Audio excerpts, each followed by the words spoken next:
First ever factory outlet Mukunda jewelleries KBHP Somajiguda Suchitra Hanamkonda Kothapet Chandanagar Khammam.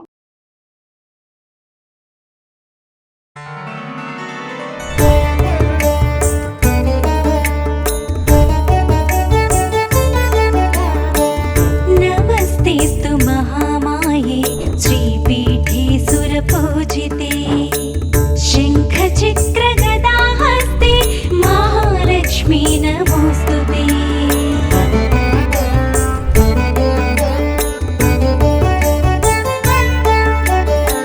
नमस्ते गरुडारूढे डोलासुरभयङ्करी सर्व.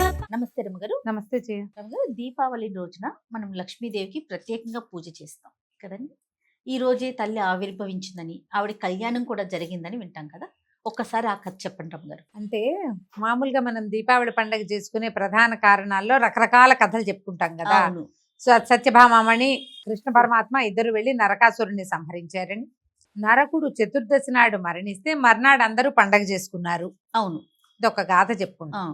అయితే ఈ పండుగ చేసుకోవడంతో పాటు మనం ఇంకోటి ఏం చెప్పుకుంటాం అంటే లక్ష్మీదేవి క్షీరసాగర మథనం నుంచి ఈ రోజు వెలికి వచ్చింది అని, ఆవిర్భవించింది అని. ఒక్క లక్ష్మీదేవి కాదు, ఎందరో వచ్చారు. దీనికి పూర్వగాథ ఏం చెప్పుకుంటాము. మొదట లక్ష్మీదేవి లేకపోవటం కాదు, అన్నీ ఉన్నాయి.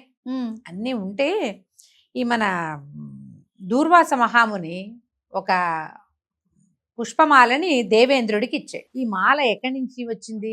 భగవత్ సేవ చేసిన మాల నిర్మాల్యం. ఇస్తే అతను ఏం చేశాడు, దేవేంద్రుడు ఐరావతానికి ఇచ్చాడు. ఇచ్చేసరికల్లా ఏనుగు కదా, తన తొండం మీద ఇట్లా తన ముఖం మీద పడిన దండం తీసి కింద పడేసి తొక్కి చింపేసింది. ఆయన కోపం వచ్చింది, భగవన్ నిర్మాల్యాన్ని అవమానపరిచావు నువ్వు, కాబట్టి నీ మొత్తం సంపద అంతా పోతుందని ఆయన శపించాడు. శపించేసరికల్లా మొత్తం దేవతల ఐశ్వర్యము సంపద సమస్తమైనవి పోయినాయి. దేవతలు అలోలక్ష్మణ అని అయిపోయారు. ఏం చెయ్యాలో తెలియదు, ఎట్లా మళ్ళీ సాధించాలి అదంతా. దాంతో పాటుగా వీళ్ళు అమృత సాధన కూడా, అప్పటికి ఏంటంటే దేవదానవ యుద్ధాలు అవి జరిగేవి. వీళ్ళ దగ్గరున్న ఐశ్వర్యము ప్రాభవము అంతా పోయేసరికి రాక్షసులకి దొరికిపోయేవాళ్ళు, దెబ్బలు తినేవాళ్ళు బాగా. ఎప్పటికప్పుడు చావు దెబ్బలు తిని కొంతమంది మరణించి ఇట్లా బాధపడేవాళ్ళు. అప్పుడు దీనికి ఎట్లా చేయాలి, మళ్ళీ ఈ పోగొట్టుకున్న ఐశ్వర్యము, ఈ పోగొట్టుకున్న ప్రాభవము, ఈ పోగొట్టుకున్న లక్ష్మి ఎట్లా సాధించాలి అని ప్రయత్నం చేస్తే అప్పుడు క్షీరసాగర మథనం చేయండి, మళ్ళీ మీరు కోల్పోయినవన్నీ తిరిగి వస్తాయి అని చెప్పారు. అంతకుముందు వీళ్ళ దగ్గర ఏమున్నాయి, అన్ని కల్పవృక్షము కామధేను లాంటివి, అంటే సేమ్ అవే కాకపోయినా అంత బాగుంది వీళ్ళ పని.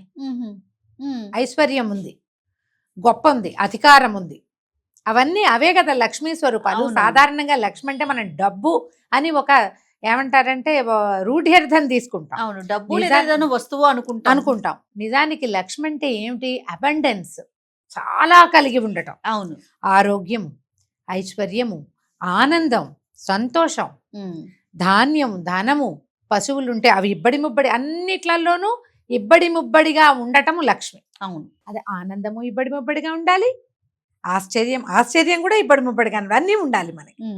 ఏదైనా మనని అచ్చెరువొందించేలాంటి లక్షణమే లక్ష్మి. ఆ కళ ఉండాలి. కొంతమంది కనిపిస్తారు సామాన్యంగా ఉంటారు, ముక్కు మొహం కాస్త రంగు తక్కువగా కూడా ఉంటారు, కానీ లక్ష్మీ కళ ఉంటుంది వాళ్ళలో. వాళ్ళలో ఉన్న లోపల ఉన్న చైతన్యం ఆ లక్షణాన్ని కలిగి ఉంటుంది.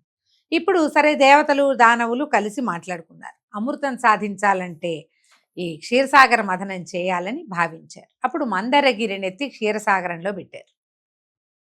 ఆ మందరగిరికి తాడుగా వాసుకి అనే సర్పాన్ని తీసుకున్నారు. అవును, ఈ సర్పాలలో అక్కడ ఆదిశేషువేమో ఆయన దగ్గర ఉంటే, విష్ణువు దగ్గర ఉంటే, వాసుకి మామూలుగా శివుడి దగ్గర ఉండేవి.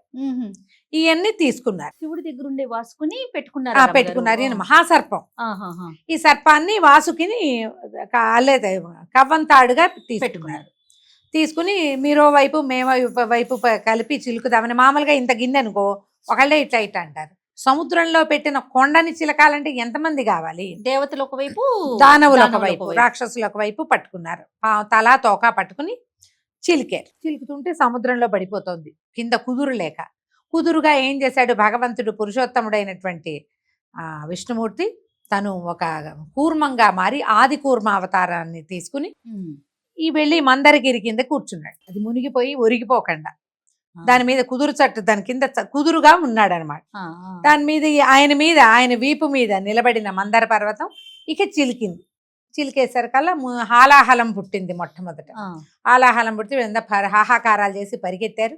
మరి భగవంతుని పరమేశ్వరుని ప్రార్థించండి, ఆయనే దీనికి సమాధానం చెప్తాడంటే ఆయన అడిగారు, అయ్యా మమ్మల్ని రక్షించవా అంటే ఆయన ఏం చేశాడు, ఆ హాలాహలాన్ని ఇట్లా ఒడిసి పట్టి ఇంగేసి కంఠంలో దాచిపెట్టాడు.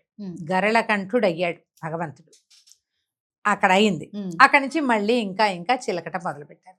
చిలకట మొదలెట్టేసరికి ఇక ఒకటి ఒకటి చొప్పున వచ్చినాయి బోలెడన్ని వస్తువులు. అమృతం ముందు రాల చివరికి వచ్చింది. పాలకడల నుంచి లక్ష్మీదేవి, ఐరావతము, కామధేనువు, కల్పవృక్షము, చంద్రుడు, అప్సరసలు కూడా పుట్టారు. వాళ్ళంతా లక్ష్మీదేవితో పాటు పుట్టిన వాళ్ళే.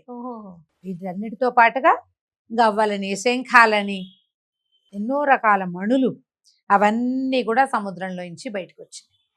వీళ్ళందరూ వచ్చాక అమృత భాండం పట్టుకుని ధన్వంతరి ఏం చేశాడు, ఆయన వచ్చాడు. వైద్య గ్రంథం ఒకటి పట్టుకొచ్చాడు, జలగని పట్టుకుని అమృత భాండాన్ని పట్టుకుని వచ్చాడు. జలగ జలగలతోటి వైద్యం చేస్తారు కదా, అవును, ఆయన చేతిలో ఉంటుందట. ఈయన వచ్చాడు. వచ్చేసరికల్లా మాకని పోరాటానికి దిగారు. మళ్ళీ ఏం చేశాడు విష్ణుమూర్తి, మోహిని స్వరూపం దాల్చి ఆ అమృతాన్ని పంచిపెట్టాడు. ఏ రోజున ఈ మొట్టమొదట లక్ష్మీదేవి ఇందులోంచి బయటకు వచ్చిందో ఆ రోజు ఈ అమావాస్య, దీపావళి అమావాస్య నాడే లక్ష్మీదేవి జననం జరిగిందని చెప్తారు. ఇది ఒక గాథగా ఒక పురాణంలో ఇది చెప్పబడింది. లక్ష్మీదేవి జన్మించింది. ఆమె అందులోంచి బయటకు వచ్చాక ఎంత పరమాద్భుత సౌందర్యవతి, సాగిలపడ్డారు అంతా. ఆ సౌందర్యాన్ని ఆ సౌందర్యం ఏమిటి, మహోత్కృష్ట. ఆమె లేకేగా ఇలా దౌర్భాగ్యం పాలైపోయాం మనము.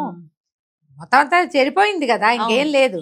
ఆమె వచ్చేసరికల్లా ఆమె ఏం చేసింది, వెంటనే దేవేంద్రుడు ఆమె పరిపరి విధాలుగా ప్రార్థించి ఆమె కోసం తపస్సు చేసి ఆమెను కోరుకున్నాడమ్మా మా యందు దయ ఉంచమని. అప్పుడు ఆవిడ ఏం చేసిందంటే అన్ని చోట్ల తన తాలూకు యశస్సుని ప్రాభవాన్ని ఉంచింది. భూమి మీదేమో ధాన్యంగా, ధాన్యలక్ష్మిగా, తర్వాత ఏమో ఈ సముద్రాలలో నీటి యందు కూడా తీయదనాన్ని, అట్లా ప్రతి చోట తన యొక్క గొప్పతనాన్ని ఉంచింది. ఆ లోపల నుంచి బయటికి వచ్చినటువంటి అమ్మని విష్ణువుకి సమర్పించారు. ఆయన్ని చేరుకుంది. ఆయన ఎత్తి ఆమెను వక్షస్థలంలో పెట్టుకున్నాడు. విష్ణు వక్షస్థల నివాసిని అయిపోయింది అమ్మవారు. వివాహం చేసుకుని ఆమెని తన వక్షస్థలంలో పెట్టుకున్నాడు. ఆమె తన యొక్క అన్ని కళలని ఈ ప్రపంచం అంతా పంచిపెట్టింది. ఆమెదే ఈ గొప్పతనం అంతా. ఏదైనా ఒక చెట్టు నిండా కాయలు కాసినాయంటే లక్ష్మి, ఓ పొలం పూర్తిగా పండిందంటే లక్ష్మి, ఒక ఇంట్లో గోసంపద వృద్ధి చెందిందంటే లక్ష్మి, సంతానం పెరిగారంటే లక్ష్మి, ఆరోగ్యం బాగున్నా లక్ష్మి, ఐశ్వర్యం బాగున్నా లక్ష్మి. ఆమె యొక్క లక్ష్మీ కళ అన్ని చోట్ల వ్యాపించింది. ఇంద్రుడు పరిపరి విధాలుగా ప్రార్థిస్తే అమరావతికి కూడా లక్ష్మీ కళని పంపింది. ఆమె తన కళల్ని అట్లా పంచిపెట్టింది. లక్ష్మి ఏంటంటే మామూలుగా మనకి కళలు అక్కడ ఇక్కడ పెంచాక ఇక్కడ ఉండవనుకుంటారు, అలా ఉండదు. ఆమె పంచిన కొందికి పెరుగుతుంది ఆమె కళ.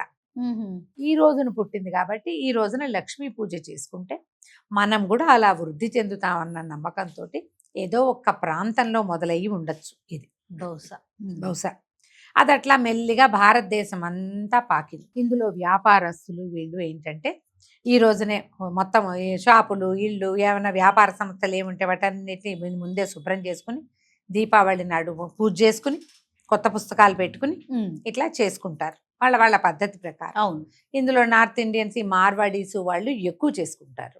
మన ప్రాంతంలో కూడా అందరూ దీపావళి నాటి రాత్రి పూజ చేసుకోవటమే ఆ విధానం. వారిని చూసి వాళ్ళందరూ బాగున్నారు, మనం అదే కదా చేస్తాం.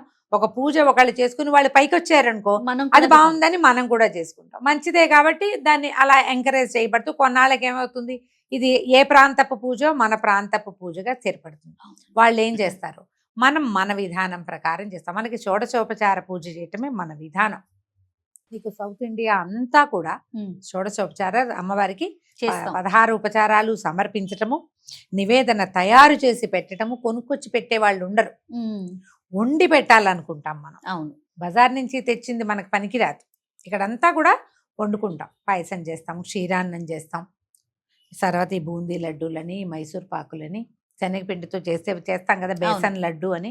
అట్లా ఏవో ఒకటి శనగపిండితో చేసిన పదార్థాలని నివేదన చేయటం, మనకున్న సొమ్ములన్నీ అమ్మవారికి సమర్పించటం, కొంత డబ్బులు పెట్టి పూజ చేసుకోవటం, ఎవరెవరి మనసును బట్టి వాళ్ళు పూజ చేసుకుంటారు. మనం అందుకు లక్ష్మీ పూజ చేసుకోవాలి. ఇప్పుడు ఈ లక్ష్మి అంటే మళ్ళీ మళ్ళీ మనం చెప్పుకోవాల్సింది ఏంటంటే డబ్బు అని అనుకోవద్దు. విద్యాభివృద్ధి కూడా, విద్యాలక్ష్మి, సంతాన లక్ష్మి, ధనలక్ష్మితో పాటు ధైర్యలక్ష్మి కూడా. అవునండి. ఎంతమంది ఉన్నారు అష్టలక్ష్మి? అవును, అవును. ఈ అన్ని లక్ష్ములతో పాటు సిద్ధలక్ష్మి అని ఒకటి ఉంది. సిద్ధి, ఆ, మనకి ఏదైనా సిద్ధించటం, ఆ, అది కూడా కావాల్సిందే. ఖచ్చితంగాను. ఆమె అనుగ్రహం లేకపోతే అది ఉండదు. అవును. అందుకని ఈ రకంగా మనం పూజ చేసుకుంటాం. దీనికి ఏమి నియమం లేదమ్మా, ఇలాగే చెయ్యాలి, ఇంతే చెయ్యాలి, ఉమ్. వీళ్ళే చెయ్యాలి, అలా ఏమీ లేదు. అందరూ ఎవరైనా చక్కగా లక్ష్మీ పూజ చేసుకోవచ్చు. హాయిగా చేసుకోండి. కథ ఎంత మంచి కథ చెప్పుకున్నాను చూడండి. చాలా సంతోషం రామ్ గారు. మరొకసారి దీపావళి శుభాకాంక్షలు.